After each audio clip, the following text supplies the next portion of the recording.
ఎక్కడ నుంచి వచ్చినది, ఎక్కడ చేరినది, ఎక్కడ ఉచ్చరించుతున్నది అనేటువంటి యొక్క తత్వాన్ని మానవుడు ఎవ్వరు కూడా గుర్తించడానికి ప్రయత్నించడం లేదు. No human being is making any effort. From where does this name come? How does it occur? Where does it end? What is its origin and what is its end? దీనికి ఆధారము ఆదర్శము భాగవతమే. ఆధారము ఆదర్శము భాగవతమే. The very basis and the very ideal is found in Bhagavata. Balarama కృష్ణుడు ఎక్కడ పుట్టారో యశోదకు తెలియదు. Yashoda did not know where Balarama and Krishna were born. కానీ తన కుమారుడనే భావించి యశోద వారిని చాపుతూ వచ్చింది. She considered them as her own children and she was taking care of them and protecting them, bringing them up. వీరిరువురు గోకులంలో నివసిస్తూ వచ్చారు. They were staying in Gokulam. మధురలో పుట్టారు. They were born in Madhura. Devaki Devi గర్భములో పెరిగారు. They were fostered in the womb of Devaki Devi. Yashoda ఇంటిలో ఆట ఆడుతున్నారు. They were playing in the home of Yashoda. ఇక్కడ యశోద ఎవరు? Who is Yashoda here? Gokulam ఏది? What do you mean by Gokulam? మధుర ఏది? What is Madhura? Devaki Devi ఎవరు? Who is Devaki ఈ Devi? అన్నింటి యొక్క అంతరార్థమును చక్కగా గుర్తించడానికి ప్రయత్నించినప్పుడు When one tries to understand the inner meaning of all these ఇది concepts, పవిత్రమైనటువంటి యొక్క దివ్యమైనటువంటి చరిత్రంగా రూపొందుతూ వచ్చింది. it becomes a very sacred story. ఈ బలరాములు మధురలో జన్మించారు. This Balarama and Krishna were born in Madhura. ఈ మధుర అనగా ఏమిటి? What do you mean by Madhura? నాభిస్థానమే Mathura. It is the navel that is Madhura. Divya శక్తియే Devaki Devi. The divine power is Devaki నాదము Devi. అనేటువంటి యొక్క దేవకీదేవి యందు ఉద్భవించి ఒక నాళము అనేటువంటి యొక్క నాభి నుండి కూడాను వారు ఆవిర్భవించి They have taken their birth గోకులము అనే నోరులో చేరి in the sound యశోద అనే నాలుక పైన పెరుగుతూ వచ్చారు. and they entered into Gokulam, which may be compared to the mouth, and they grew up on tongue. నాలుకనే Yashoda, This tongue may be compared to Yashoda. నోరే గోకులము, This mouth may be compared to Gokulam. నాభియే మధురము, The navel is Madhura. Divya శక్తియే Devaki Devi. The divine power is Devaki Devi. పవిత్రమైనటువంటి నామములు ఈ యొక్క బలరామకృష్ణుడు. This Balarama Krishna are the sacred names. Rama అనేటువంటిది రమించినటువంటిది. ఏ విధంగా రమించేటువంటిది? మహాబలవత్తరంగా రమించేటువంటిది. The one which delights is Rama, and the one which delights greatly, that is really కనుక Rama. ఈ నామములు మన నాభి నుండి ఆవిర్భవించేటువంటివే కానీ కేవలము నాలుగు నుంచి వచ్చేటువంటివి కాదు.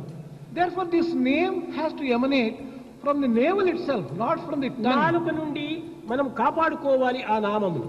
We have to foster it right from the navel stage where it takes its కానీ birth. స్మరణ మాత్రము నాభి నుండి రావాలి. But the very remembrance must come from the navi, from the navel. కనుక నామస్మరణ అనేటువంటిది నాభి నుండి ఆవిర్భవించి నాలుక పైన నాట్యమాడినప్పుడే అది పవిత్రమైనటువంటి యొక్క నామంగా రూపొందుతుంది.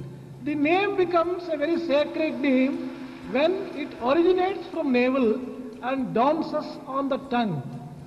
ఈ నామము అనేటువంటి దానికి అర్థం ఏమిటి? What is the meaning of నామ. Nama? What is the meaning of name? Nama. నా ఆ మా ఈ నామ. That consists of three na, a, ma. నా ఆ మా. Na, a, ma. ఇది సంఖ్యాశాస్త్రమునందు కూడాను ఇది 7గా రూపొందుతుంది. According to numerology, the science of numerology, it becomes 7. నా అనగా 0, నా. ఏమీ లేదు. నా Na stands for 0. ఇంకా ఆ అనేటువంటిది 2 అని నంబరు. A stands for 2. మా అనేటువంటిది 5 number. Ma stands for number 0 5. plus 2 plus 5 is equal 7. This 0 plus 2 plus 5 equals 7. నా ఆ మా. Now, కనుకనే ఈ ఏడింటికి కూడాను సప్త స్వరములు అని పేరు పెట్టారు. this 7 stands for the 7 swaras. జగత్తంతా కూడాను సంగీతమునందు కూడాను సా రి గ మ ప ద ని, ఇది 7 శబ్దములు. The entire music consists of these 7 sounds, sa, re, ga, ma, ఇదే pa, సప్త da. స్వరములు కూడాను. These are the 7 sounds also. సూర్యుని యందు ఉండేటటువంటి సప్త రంగులు కూడాను. These are also 7 colors found in the sun. ప్రపంచమునందు ఉన్నటువంటి సప్త సముద్రములు కూడాను. These are also 7 oceans in the world. దివ్య జ్ఞాన స్వరూపులైనటువంటి సప్త ఋషులు కూడాను. These are also Sapta Rishis who are the embodiments of wisdom. కనుక నామము అనగా సప్త ఋషుల యొక్క సంబంధము. This Nama stands for the Saptarshis, 7 sages, సప్త సముద్రములని కూడాను పేరు. 7 oceans, సప్త స్వరములని కూడాను పేరు. 7 sounds. కనుకనే ఈ నామమును చేసేటువంటి వారు సప్తాహము అని అంటుంటారు. 7 దినములు చెయ్యాలి అని. That is why people who chant this name will have to do it for 7 days, Saptaha. ఈ విధంగా ఉండినటువంటి యొక్క నామతత్వాన్ని ఇంకొక రీతిగా మనం విచారణ చేసినప్పుడు This principle of Nama, Nama Tattva, మానవుని మనోకమలము, when you look at from the other point of view, it becomes the ఈ lotus of కమలం human పైన heart. మధుకరము అనేటువంటి దుమ్మెద వచ్చి మారుతుంది. A bee by name Madhukara, Madhukara comes and lands on this lotus. మనసునందున్నటువంటి యొక్క మధురమైనటువంటి భావాన్ని గ్రోలేటువంటిది మధుకరం.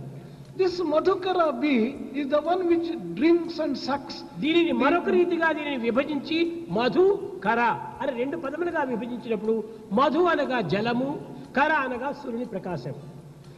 Another way of looking at this word Madhukara is to split into 2, Madhu and Kara. Madhu stands for water, Kara stands for sun god. ఈ కమలము అనేటువంటి దానికి కింద జలము పైన సూర్యకిరణము 2 ఉండినప్పుడు ఈ కమలం జీవిస్తుంది. This lotus can live when there is water below and sun above. కనుక మన మనోకమలమునకు సంరక్షించేటువంటిది మధుకర, జలము, సూర్యకిరణము. The lotus of our heart can be fostered by water and by sun. ఈ సూర్యకిరణములు క్రింద ఉండినటువంటి జలమును పైకి తీసుకొని తిరిగి క్రిందికి పంపుతూ ఉంటుంది. The rays of the sun draws the water and then again sends it అనగా back. మనస్సునకు పునరపి జననం, పునరపి మరణం, పునరపి జననం, పునరపి మరణం, పంపటము తీసుకోవటము, తీసుకోవటం పంపటం. That means that this mind has a tendency which is responsible for birth and for death. Again birth and death, అయితే the cycle. ఈ రెండింటి యొక్క ఏకత్వం కూడినప్పుడు ఇదే రామతత్వంగా మారిపోతుంది. But when they become together one into one, it becomes the principle of Rama. మధుకర ఇదే Rama. This Madhu plus Kara, Madhukara becomes దీనిని Rama. వేదాంత తత్వమునందు తత్ త్వం అసి అన్నారు. In the Vedantic parlance, this has been described as Tat Tvam Asi. తత్ అనగా పరమేశ్వరుడు, Tat stands for Parameshwara, త్వం Supreme Lord. అనగా జీవుడు. Tvam, the individual soul. ఈ రెండింటినీ కలుపునదే అసి. The one which brings these two together is Asi. కనుక రా ఆ మా, రా అనగా పరమాత్మ తత్వం, Ra stands for the principle of Paramatma. మా Supreme అనగా Lord. జీవాత్మ తత్వము. Ma, ఈ individual soul. రెండింటినీ ఏకం చేయునదే ఆ అనేటువంటి కూడిక, This A brings these two అదే together. అసి. That is Asi. కనుక తత్వం అసి, ఈ జీవాత్మ పరమాత్మ యొక్క ఏకత్వమును బోధించినటువంటిదే నామతత్వము. The putting together or bringing together of the supreme soul and the individual soul together is the principle of Rama. समस्त लोका